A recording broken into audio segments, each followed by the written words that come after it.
Tawag siya ng bagyo.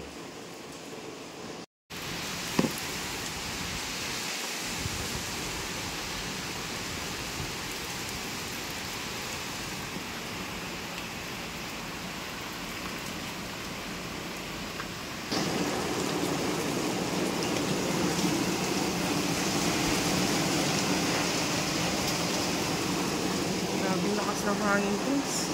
Sobrang lakas ng ulan tsaka hangin. Inalian na ni Mr. yung kapaldo kasi nililipad ng ayun o, nililipad ng hangin.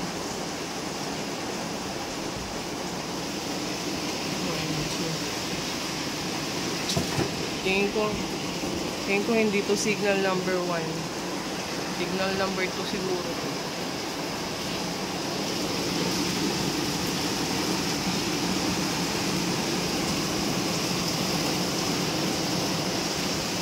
Anong oras ko yun? 1 o'clock ata. Hindi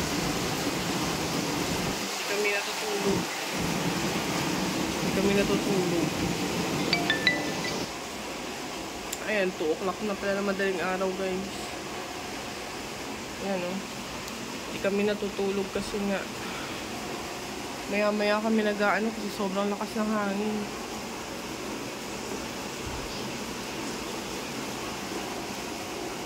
2 o'clock ng madaling araw. Yung mga bata nagising na rin. Sobrang lakas ng hangin. Singa ang sipon, Russell. Si Mr. nandun sa laban. Lakas na.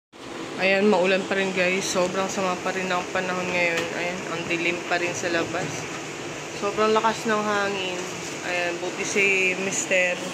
Pinasaglit ko dun sa may bayan. Grabe, ang dami nagtumbahan ng mga saging tsaka puno dun sa kalsada. Ayan, pinasaglit ko muna siya. Pinabili ko siya nitong mantika. Tapos konting mga dilatas. Ayan, kasi wala namang mga isda-isda ngayon na tinda sa palengke. Sardinas, tapos itong mga biskwit. Ito kandila kasi sigurado hanggang bukas ang brown out. Kandila, tapos isang tray ng itlog. Kasi kahit ito lang yung ulamin namin mamaya hanggang gabi yan. Yan. Tapos etong tinapay, isang supot ng tinapay.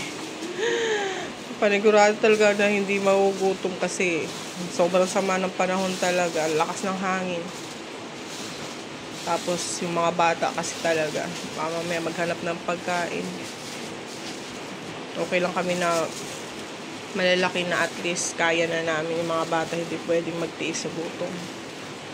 Ayan. Ito.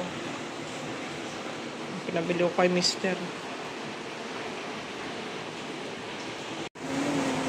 Ito yung ulam namin ngayon guys. Corned beef tsaka itlog. Yan. Mamaya magbibihon ako na may sardinas. Ay, alam muna yung natin kasi wala naman tayo mabibiling gulay tsaka isda. Yan. So nagsaing na ako dito. Yan. Paluto na to. Susunod ko na yung namin, yung ulam. Hello. Ay, hirap talaga pag may bagyo. Dito ko na pinasok ko na dito yung lutuan namin kasi basa dun sa labas.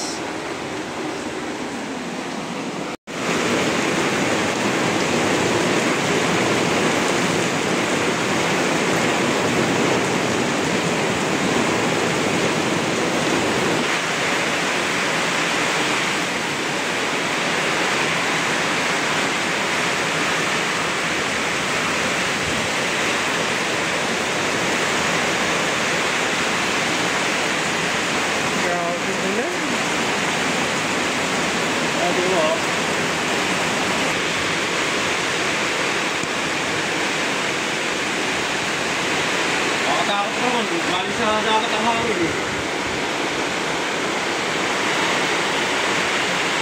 Ayusin mo ha. Hangin.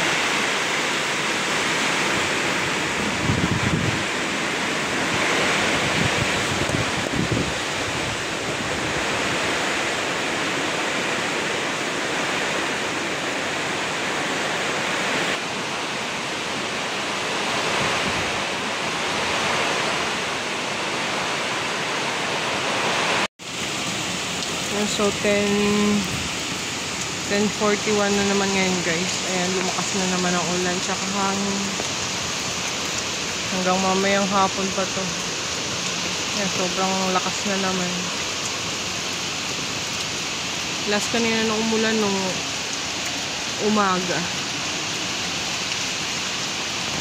Nakakatakot talaga yung hangin. Buti may mga puno na sumasalag sa amin dito. Sumasalag sa hangin. Ayan, tingnan nyo yung puno ng nyug. Lakas na hampas ng hangin. Yung saging namin doon natumba na. Kasi may gilid. Ayan, natumba na.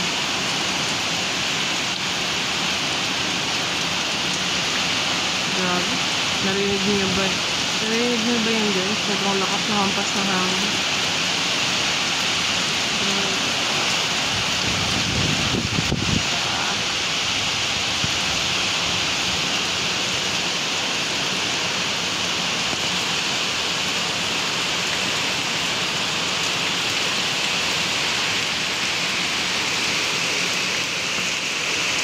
Ang galit talaga yung hangin.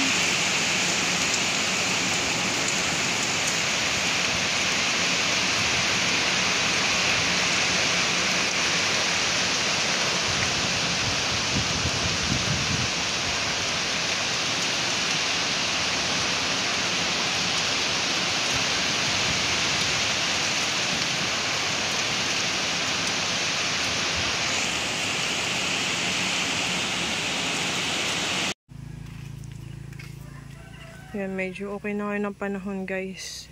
Pero ang daming mga puno na nagtumbahan. Kanina pumunta kami dun sa may kalsas. Ay! Ayan, tahimik na yung yung panahon guys. Saan ka kagabi nagtago, ha? Ayan, naglinis na rin kami dyan. Kasi kanina ang daming nagkalat ng mga kahoy. Tsaka mga dahon. Ayan. Medyo okay na ang panahon ngayon. Tapos binigyan kami ng kapitbahay namin ng pomelo. Yan ang lalaki. Yung laging nagbibigay sa amin ng pomelo. Yan. Tapos eto naman saging. Saba tsaka yung kulay green na yung parang ginagawang banana cake. Yan, kasi nagtumbahan yung mga saging nila, kaya kinuha na lang nila. Ang daming bunga. Yan guys, wala pa rin kaming ilaw, brown out pa rin. Brown out pa din ngayon. Yan, so magluluto ako ng tinola. Ito, yan. Bumili kami kanina dun sa may buti may mga bukas na titinda ng manok. Ayan. So magtitinola ako kasi may mga akong papaya dun na tumba. So yung bunga niya kinuha din namin. Dito lang tayo magluto sa loob guys kasi medyo pa dun sa labas. Lagyan na natin yung manok.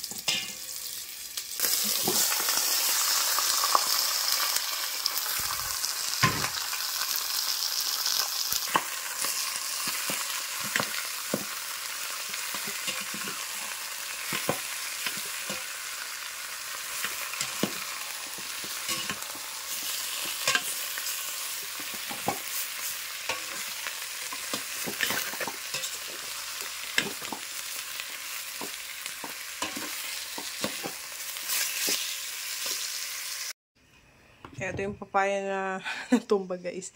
Ayan, kinuha ko yung mga bunga. Ayan, maliliit lang siya pero pwede na siyang gulayin kasi nga yung mga bunga ng papaya dito maliliit lang talaga yung bunga. Parang alam niyo yung mga bisaya.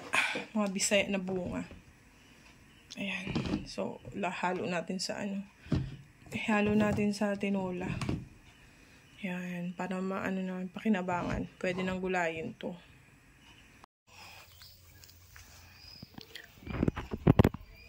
Daming tawag doon. Mga nyug. Ay, daming bunga pala Ang daming bunga. Yun. Yan. Yan yung pina-chainsaw namin. Ano sa bubong. Lalaki.